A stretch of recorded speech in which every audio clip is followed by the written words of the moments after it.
కూటమి ప్రభుత్వం అధికారంలోకి రాగానే మరి భూ కబ్జాలపై దర్యాప్తు చేస్తున్న నేపథ్యంలో అప్పుడు అకస్మాత్తుగా చిత్తూరు జిల్లా మదనపల్లి సబ్ కలెక్టర్ ఆఫీసులో అగ్ని ప్రమాదం జరగడం మనందరికీ తెలిసిందే. మరి వెనువెంటనే స్పందించినటువంటి చంద్రబాబు గారు దానిపైన ఎంక్వైరీకి ఆదేశించారు. ఎంక్వైరీలో భాగంగా ఈరోజు సంచలన విషయాలు అయితే వెలుగులోకి వచ్చాయి. మొదటి నుంచి వింటున్నట్టుగానే దీంట్లో పెద్దిరెడ్డి రామచంద్రారెడ్డి హస్తం ఉన్నట్లు వార్తలు వస్తున్నాయి. మరి నిజంగానే ఆయన హస్తం ఉందా, ఇది ఎలా జరిగింది అన్న విషయాలను తెలుసుకునే ప్రయత్నం చేద్దాం. మనతో ఉన్నారు సీనియర్ జర్నలిస్ట్ దుర్గా కుమార్ గారు. నమస్కారం అండి. నమస్కారం మా గోవర్ధని, మన వీక్షకులు కూడా నమస్కారం. సార్, కూటమి ప్రభుత్వం అధికారంలోకి వచ్చిన తర్వాత సడన్గా ఆయన భూ ఆక్రమణల మీద ఎంక్వైరీ వేయడం మనం చూసాము. దానిలో భాగంగానే మదనపల్లి సబ్ కలెక్టర్ ఆఫీస్లో ఫైళ్లు తగలబడ్డాయని ఒక సంచలనం రేపింది ఆ విషయం. సో దానిపైన ఎంక్వైరీ మొదలు పెడితే ఇప్పుడు సంచలన విషయాలు వెలుగులోకి వచ్చాయి.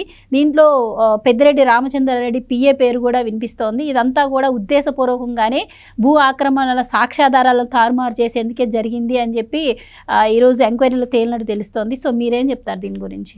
ఉమ్మడి చిత్తూరు జిల్లాలో అప్పుడు గతంలో పీలేరు శాసనసభ్యుడిగా చేసిన పెద్దిరెడ్డి రామచంద్రారెడ్డి గారు ఇప్పుడు పొంగనూరు శాసనసభ్యుడిగా ఉన్నారు.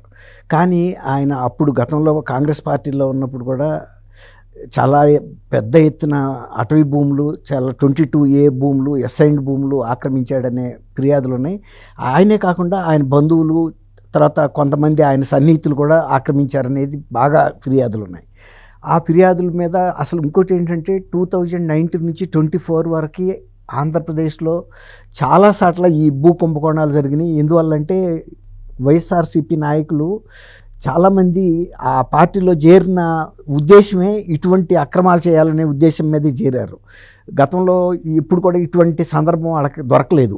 జగన్మోహన్ రెడ్డి లాంటి నాయకుడు ప్రోత్సహించే వ్యక్తి, అంటే ఇటువంటి నేరాలని, ఘోరాలని, లేకపోతే భూ ఆక్రమణని ప్రోత్సహించే వ్యక్తి గతంలో ముఖ్యమంత్రిగా ఉండేవాళ్ళు కాదు.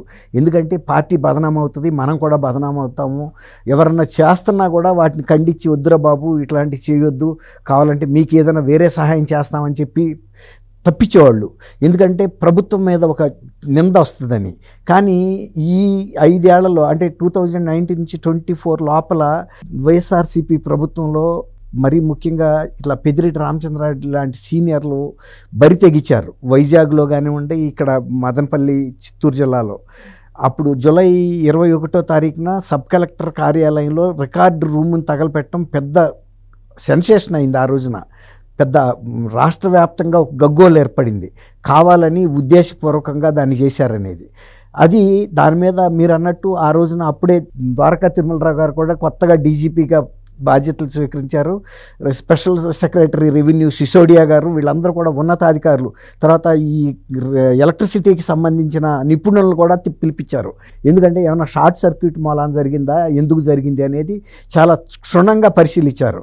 అయితే అప్పుడు జరిగింది ఏంటంటే అప్పటికే తీసుకొచ్చి ఇంజిన్ ఆయిల్ కూడా దాంట్లో స్టోర్ చేశారనేది అర్థమవుతుంది. అంటే ఎందుకు చేశారంటే ఇంజిన్ ఆయిల్ కూడా లోపల పెడితే మంటలు తొందరగా వ్యాపిస్తాయని, గట్టిగా నిలబడి మండుతుందని, దాంతో మంటలు కూడా గట్టిగా నిలబడి కాలి మొత్తం రికార్డు అంతా ధ్వంసం అవుతుందనే ఒక దురుద్దేశంతో చేసినట్టుగా అర్థమైంది ప్రాథమికంగా. అయినా కూడా దాని మీద ఇంకా క్షుణ్ణంగా దర్యాప్తు చేసిన తర్వాత ఇప్పుడు సిసోడియా గారు కూడా ఒక దీనికి వచ్చి ఇద్దరు మురళి అండ్ హరిప్రసాద్ అనే ఇద్దరు ఆర్డీఓలు గతంలో, తర్వాత గౌతమ్ రాజ్ నాయుడు అనే ఒక అసిస్టెంట్, అతన్ని వాళ్ళ మీద ముగ్గురు మీద కూడా కేసు బుక్ చేయమనేసి సిసోడియా గారు ఆదేశాలు ఇచ్చాడు. దానికి తోడు తుకారాం అనే పెద్దిరెడ్డి రామచంద్రారెడ్డి గారు పిఏ, తర్వాత ఇంకొక ఆయన సన్నిహితుడు, అతని మీద కూడా ఆరోపణలు ఉన్నాయి. వాళ్ళందరి మీద కూడా ఇప్పుడు కేసులు బుక్ చేసే పరిస్థితి వచ్చింది. దీని అంతటికీ కారణం ఏంటంటే అసలు యాక్చువల్గా ఇది తగలబెట్టడానికి, ఉద్దేశపూర్వకంగా కూడా తగలబెట్టడానికి 22Aకి సంబంధించిన దాదాపు 70,000 ఎకరాలు, తర్వాత అసైన్డ్ భూములకు సంబంధించి కూడా ఒక 75,000 ఎకరాలకు సంబంధించినటువంటి రికార్డుల్ని తారుమారు చేయటానికి, వాటిని ధ్వంసం చేయటానికి. అయితే ఇది గతంలో కూడా ఈ ఇద్దరు ఆర్డీఓలతో ఈ తుకారాము వీళ్ళందరూ కూడా చర్చలు జరిపారు. పెద్దిరెడ్డి రామచంద్రారెడ్డికి సంబంధించిన మనుషులు కూడా వాళ్ళ ఇంటికి వెళ్ళటం, మాట్లాడటం, ఆ తర్వాత వాళ్ళు గౌతమ్ రాజ్ నాయుడిని పిలిపించి ఆ రికార్డుల్ని సవరణలు చేయించడం, ఇవన్నీ కూడా జరుగుతూ ఉన్నాయి. వీటన్నిటికీ ఆర్థిక లావాదేవీలు కూడా జరిగినాయి అనేది ఆధారాలతో సహా దొరికింది. అనేక సందర్భాల్లో ఇది గత కొంత సంవత్సరాలుగా జరిగింది.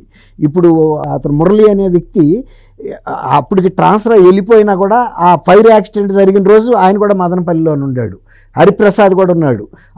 వీళ్ళిద్దరు కూడా వెళ్ళిపోయారు. అసలు కొత్తగా ఇంకో సబ్ కలెక్టర్ వచ్చాడు, ఒక ఐఏఎస్ ఆఫీసరు. వీళ్ళిద్దరు మాజీలైనా కూడా మళ్ళీ వచ్చారు. అంటే వీళ్ళందరూ ఎప్పుడు కూడా టచ్లోనే ఉన్నారు. ఈ రికార్డుల్ని ఎలా తారుమారు చేయటం కొంతవరకు చేశారు. ఇప్పుడు ప్రభుత్వం మారింది కాబట్టి అసలు దీని మీద పూర్తి దర్యాప్తు జరిగితే కనుక పాత రికార్డులు కూడా బయటకు తీస్తారు. ఈ ఆధారాలు లేకుండా ధ్వంసం అవ్వాలంటే కాల్ చేయటమే ఒకటే మార్గం అనేది చేశారనమాట. చాలా దుర్మార్గమైన పని. అయితే అప్పుడు కానీ అసలు ఈ ఉధృతి తెలియలా. అంటే ఈ ప్రభుత్వ భూములే కాకుండా ప్రైవేట్ వ్యక్తులకు సంబంధించిన బలహీన వర్గాలకు సంబంధించిన వ్యక్తుల భూములు కూడా ఈ వీళ్ళకి సంబంధించిన రాజకీయ నాయకులు కబ్జాలు చేశారనేది అప్పుడు బయటకు వచ్చింది. అప్పుడు సిసోడియా గారు అక్కడికి వెళ్ళినప్పుడు ఆయన చెప్పాడు, ఈ భూ కబ్జాల గురించి మాకు అనేక ఫిర్యాదులు అందుతున్నాయి, నేను ఫలానా రోజు మళ్ళీ వస్తాను, ఆ రోజు సమ్మేళనం పెడతాము, ఇలాంటి ఫిర్యాదులు ఏమన్నా ఉంటే కనుక మాకు అందజేయండి, దాని మీద మేము దర్యాప్తు చేస్తాం, రెవెన్యూ అండ్ పోలీస్ శాఖ అని చెప్పాడు ఆయన. అయితే ఆయన ఊహించిన తీరులో ఒక తీర్థానికి వచ్చినంతమంది వచ్చారు. మామూలుగా ఏదో 5 10 వస్తాయి అనుకుంటారు. ఇట్లాంటి భూ కబ్జాలకి ఎవరు పడితే వాళ్ళు వచ్చి ఆధారాలు లేకుండా ఇవ్వలేరు కదా. ఏదైనా నిజంగా జరిగితే తప్ప భూ కబ్జా జరిగిందని రెవెన్యూ అధికారుల ముందుకి, పోలీసు అధికారుల ముందుకి స్పష్టమైన డీటెయిల్స్తో రావాలి. కాబట్టి ఆ రోజు అక్కడ వచ్చిన జనాన్ని చూసి, ఫిర్యాదుదారులను చూసి ఆయన కూడా ఆశ్చర్యపోయాడు. ఆయన ఇంకొక మాట కూడా చెప్పాడు, నిజంగానే ఇక్కడ ఏదో వ్యవస్థలో లోపం కనపడుతుందని కూడా ఆయన ఒప్పుకున్నాడు. ఎందుకంటే అన్ని భూ కబ్జాలు జరిగినాయి, అంతమంది వచ్చారు బాధితులు.